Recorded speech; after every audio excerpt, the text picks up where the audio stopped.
तर 12 करोड जनतेचं दायित्व घ्यावं, फक्त ठराविक वर्गाचं दायित्व घेऊ नये.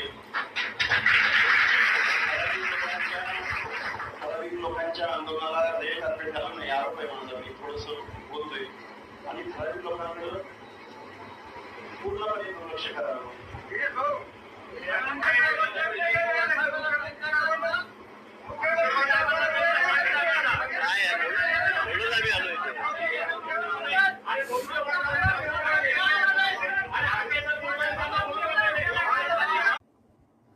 महाजन काय सरकारने पाळलेला कुत्रा आहे काय? कुठे काय उपोषण चालू असेल काय? बिकारडं सरकार ह्याला पाठवतं. कोणाचं पण आरक्षण असू दे, सरकारने आरक्षण दिलं पाहिजे. ओबीसी असू दे किंवा मराठा समाज असू दे, सरकारचं काम आहे आरक्षण देणं. या बिकारड्या महाजनला कशाला पाठवता? ज्याला अक्कल आहे का येड धावायला?